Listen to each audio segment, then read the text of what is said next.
So urumva ngo hari izo behavior mbi nashaka gukata na behavior nziza nashaka kugira. So igitabo rero ni igitabo cyiza cyane. So James Clear muri principe atanga muri kino gitabo avuga ukuntu niba ushaka kugira change ari yose, urumva ngo ejo ugashaka gutangira gukora sport cyangwa ushaka gutangira gusoma. Ikibazo abantu benshi mpamvu batabasha gutangira habit nshyashya ngo bayikomeze nuko batangira n'ibintu bikomeye cyane. Urumva ngo umuntu agashaka gutangira kujya muri gym akagenda umunsi wa mbere akarimara y'amasaha 2. Icyo ni ikibazo gikomeye kuko ntabwo uzasubirayo. So uravuga ngo avuga ukuntu start small, tangi buhoro akantu gatoya. Niba ari behavior shyashya utangiye ngende kuri 15 utaye.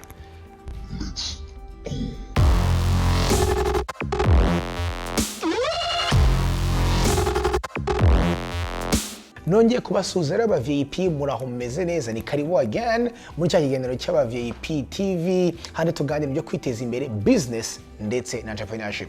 So urumva ngo rero niba urebe ibiganiro kiki bwa mbere aha ni mu rugo ugura mu VIP ni mushikunda gutera imbere. Hamara aba VIP kuko mumaze iminsi mubizi, tumaze iminsi myinshi tuganira byinshi byo kwiteza imbere, uko wagura amazu, uko wakwinvestisa, uko watangiza business, tumaze iminsi byo tuganira cyane. Ariko uyu munsi bafite video itandukanye. Uyu munsi ndabaha video natekereje bitewe n'ibibazo maze iminsi mbazwa n'abantu bakiri batoya, urubyiruko rutoya, tumaze iminsi tuganira. Bakambaza ibintu byinshi bitandukanye, mugahita ni gute umaze imyaka 7-8 hano muri Amerika ukaba umaze kubasha kugera kuri business, kuri real estate, no kuba entrepreneur, ni gute bimeze. Hama rero ndatekereza nsanga ntabwo ari ubwenge navanye mu ishuri, ntabwo ari ibintu bisanzwe n'abandi naravuze ngo wenda naje hano mfite miliyoni y'amadolari, ahubwo nsanga ni ibintu navanye mu bitabo. Uyu munsi niba mushaka aba VIP kubasangiza namwe ibitabo 5 byanjye bya mbere nkunda kuruta ibindi, ibitabo 5 soma byibuze rimwe buri mwaka, byahinduye ubuzima bwanjye, bigatuma mpindura ukuntu mbona business, ukuntu mbona amafaranga, n'ukuntu mbona gukora muri rusange. Nibyo tuzaganira uyu munsi. Ndababwira igitabo, mbabwire n'isomo niye muri uryo gitabo. Hamwe ibitabo nimushaka kuzabikenera muzadu contacting, abantu 5 nzayabaho gift. Let's go.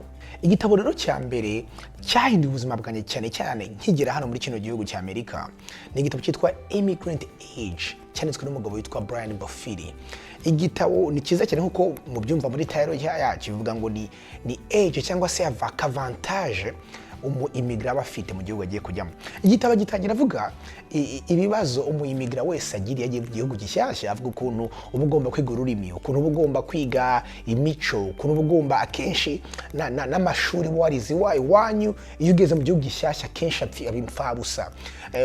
Akavuga ukuntu uba ugomba gukinira ama connection mashyashya, abantu bazayakunyuza mu buzima butandukanye. Yose ni ama desavantage immigrant bafite. Ariko akavuga ukuntu ayo ma desavantage immigrant ayahinduramo avantage, kubera yuko badafite ibyo bintu byose bituma akora inshuro 3-5 mu gihugu gishyashya agiye kujyamo. Ugasanga iyo rero icyo kintu cyo gukora cyane kimuhaye age cyangwa se kimuhaye imbarutso yo kuba yanasiga abo asanze muri icyo gihugu. Iyo ni somo cyane rikomeye nabonye muri kino gitabo. Narikunze kuko byahise binyine kukuntu sinzi bagirwa hano nagiye gukora bwa mbere, nakoranye n'umuzungu, twese aho twahembwaga amadolari 9 ku isaha mu bintu by'amatelefone. Arambwira ngo ngufite accent, ufite icyongereza kibi, ngo sinzi niba uzabasha gutera imbere muri kino gihugu. Byaranagaje cyane ko iryo jambo ryanyinjiyemo rituma gwero munsi nshaka kwiga ishuri 100. Nari mbizi ko naje nzanye masters, naje mfite amashuri menshi, ariko ibyo bintu byose nari nzi ko ntaho bizahongera bipfe. So bivuga ngo nyigera hano iki gitabo cyane kuvuga ngo ngomba gukora inshuro 5, 6, 7 kuruta umunyamerika uri hano kugira ngo mbashe kugira icyo mbasha kugeraho. Ibyo rero bituma wiga kurushaho, ukora kurushaho, ugasanga rero utarabibona kubera ko ukora cyane uniga cyane, ugasanga wamaze no kurenga abantu muri kumwe. Uyu munsi uwo mufiti wanjye yambwiye amagambo tugize kuvugana mu minsi ishize, nshobora kumuha akazi. So icyo nicyo kintu mvuga navanye muri kino gitabo. Immigrant desavantage bafite mu gihugu wazihinduramo avantage. Muzasome kino gitabo, yavuga n'izindi traits 21 zirimo umuimigra aba afite zishobora kumuteza imbere. Igitabo cya kabiri ni igitabo cyitwa Rich Dad Poor Dad. Iki ni igitabo cyanditswe cy'umugabo cya Robert Kiyosaki. Abantu benshi bakizi binyaruka, ariko giye harimo isomo cyangwa amasomo abiri nakuyemo kuruta yandi yo nshaka gutanga kubasangiza namwe. The whole principle y'igitabo nubwo avuga ibintu byinshi, ikintu cya mbere no kuvuga yuko abakire bagura assets, abakene bagura liability. Cyo kuvuga ngo abakire bagura ibintu bibinjiriza amafaranga. Ni ukuvuga ngo agura inzu ari bukodesha, akagura investissement nko muri stock zizamugarurira amafaranga. Ni ukuvuga ngo bo bashira amafaranga cyane cyane mu bintu bibyara andi mafaranga. Akavuga ukuntu abakene bo bashira amafaranga muri liability. Liability ni ikintu ushiramo kikakurya amafaranga buri kwezi ariko ntikigira amafaranga kikuzanira. Sivuga ngo akavuga ukuntu abakene bashira amafaranga mu mazu meza, ugasanga umuntu afite inzu nziza ariko zinzu nziza ni ikikuzanira buri kwezi nta na kimwe. Akavuga ukuntu umuntu uzagura ibintu bihenze umukene kugira ngo agaragaze ko ameze neza. So ugasanga ibyo bintu arora gashira amafaranga menshi ntacyo biramuzanira. Ariko akavuga ukuntu abakire ibyo bintu nabo barabifite, bashaka kuba bafite amazu meza, bashaka kuba bafite ibyo bintu byose byiza, ariko bo itandukaniro ryabo n'abakene ntabwo bakoresha amafaranga yabo cyangwa se salary bahembwa bagura ibyo bintu. Bakoresha niba ngo barabanza bakagira ama assets menshi. Niba ngo umuntu umukera ashobora kugira amazu 3 4 akodesha, hanyuma amafaranga ariho arava muri ayo mazu amwinjiriza amafaranga, akaba yamugurira inzu imwe nziza yo kubamo. So nuvuga ngo bakire bo bakoresha ama assets cyangwa se ama investissement yabo kubagurira ibintu bya luxe, mu gihe abakene bo bakoresha imishahara yabo bagura ibintu bya luxe, bigatuma rero bazahora bakora kugira ngo babashe gukomeza keeping up n'ubwo buzima bashaka kubamo. So iki kintu ni ikintu cyahinduye ubuzima bwanjye muri icyo gitabo, cyahinduye ubuzima bwanjye completely. Bituma ngitangira gukora imyaka byose vuga ni no luxury, nta kintu na kimwe cya liability ngomba kugura. Ku buryo ngiye muri inzu yanjye ya mbere hano muri Amerika, nubwo ari inzu abantu benshi bazi ko inzu ari asset. Inzu ntabwo ari asset. Inzu n'ibitarera kwinjiza amafaranga si asset. Nibwo ari mortgage ntabwo ari asset. Inzu kugira ngo ibe asset nuko nayo bikwinjiriza. Niyo mpamvu inzu yanjye ya mbere nagomba kugura inzu y'amapartment kugira ngo mbe hamwe nkodesha handi, hanyuma byibuze iyo nzu kawihinduye asset. So iryo ni isomo nize muri icyo gitabo rikomeye. Hanyuma n'akandi kantu bavugaho gato y'ukuntu abakire bigisha abana babo gutangiza business, kumenya ukuntu amafaranga akora, kumenya ukuntu amadeni akora, ibyo bintu byose. No mu gihe abakene bo bigisha abana babo kujya mu ishuri no kubona degree no kujya gukorera abantu. Sinavuga ngo iki ni ikintu Robert Kiyosaki muri gitabo cya Rich Dad Poor Dad avuga cyansigiye cyahinduye uburyo ntekereza ku mafaranga na business. Igitabo cya gatatu rero ni igitabo cyitwa ngo Getting Things Done. Ni igitabo cyanditswe n'umugabo witwa David Allen. Igitabo cyahinduye uburyo umutwe wanjye ukora. Ntabwo nari kuba mbasha gukora ibintu byose nkora uyu munsi, kugira ama business ngahenda ninga narengeza nkajya mu bintu bya production ngenda bikunda nk'ibi ngibi, hama nkajya no mu rugo bikora ibintu byose byinshi mfite. Igitabo ntaragisoma. Principle y'igitabo avuga ukuntu imitwe yacu, tuvuga ngo brain zacu tuzikoresha kenshi nka computer kandi zitari computer. Avuga ukuntu brain, ubwonko bw'umuntu bwaremewe kugira ama ideas cyangwa se kugira ama idea ariko apana kuyabika.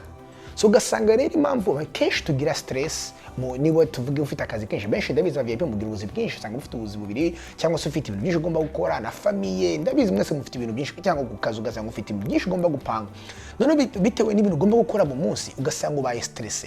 Igitabo rero yigisha uburyo impamvu tuba stress nuko imitwe yacu tuba twagumijemo ibintu byinshi tugomba gukora, aho kugira ngo ibyo bintu tubishire hanze y'umutwe ahantu twajya tujya kubisoma.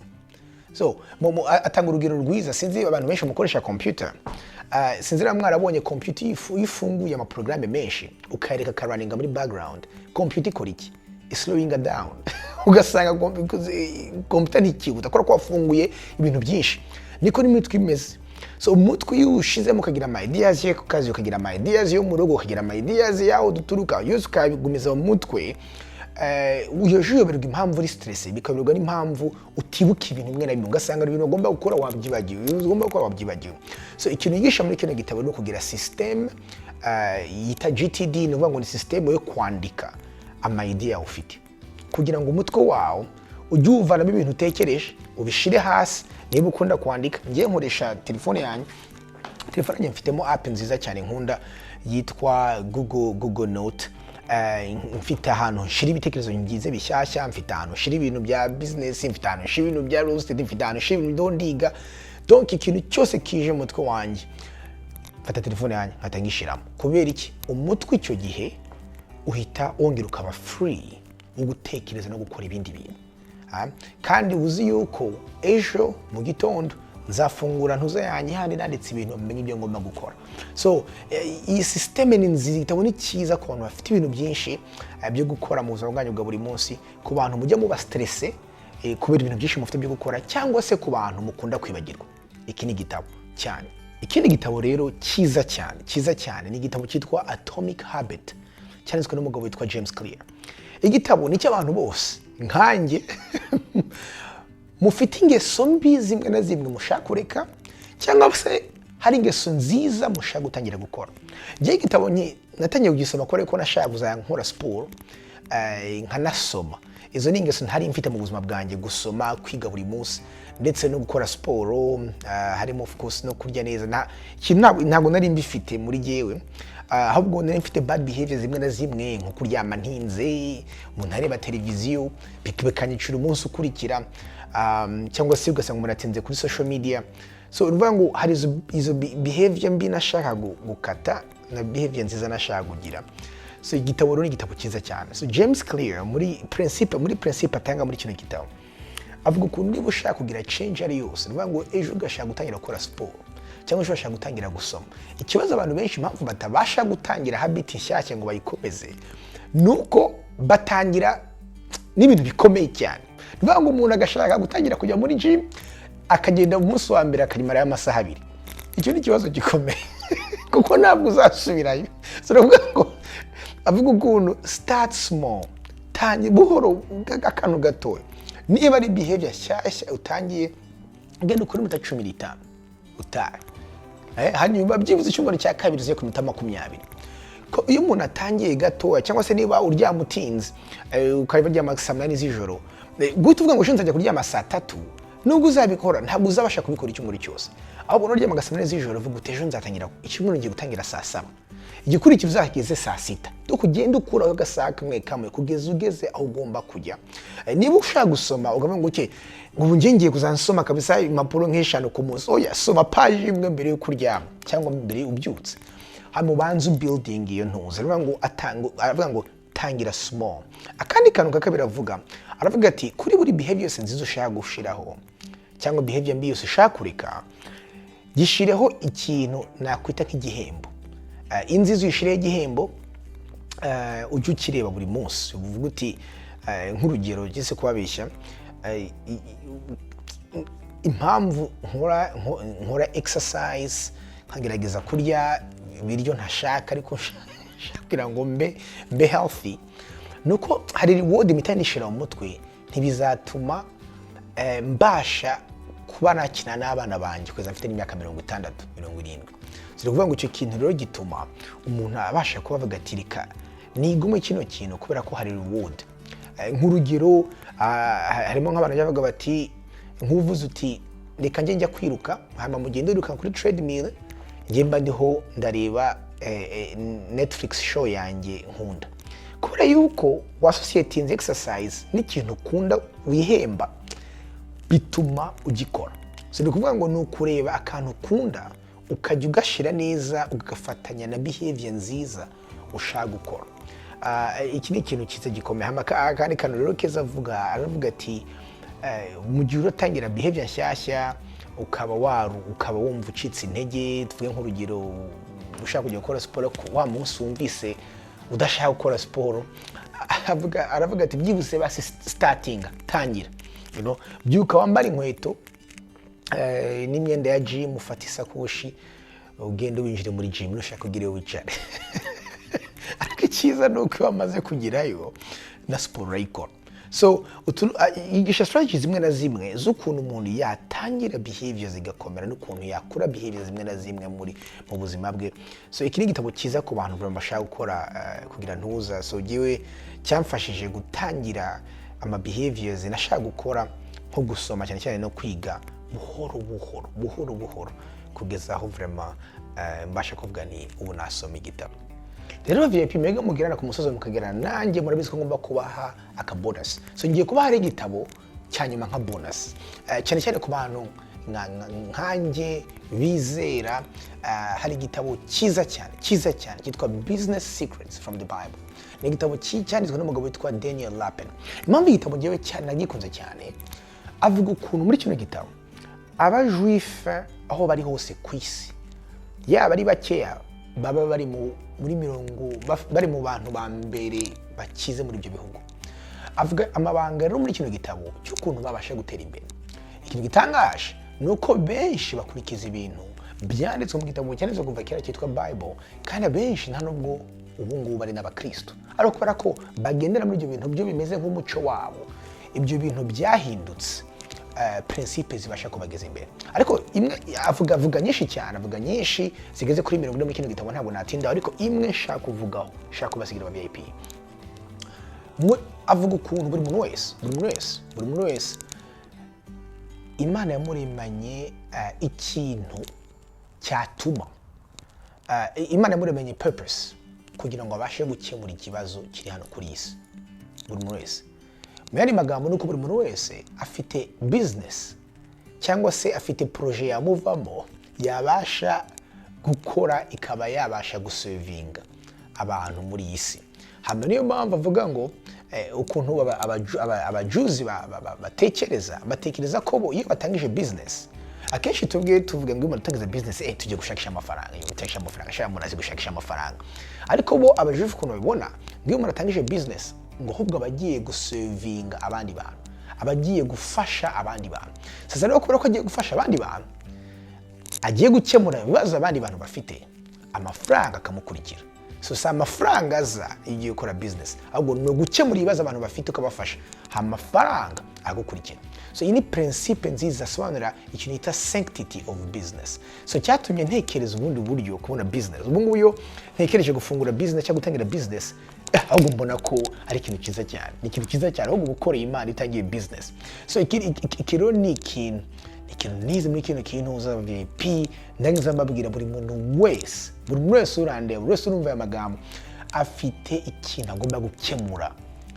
Gishake ugikemure hanyuma amafaranga aza gukurikira.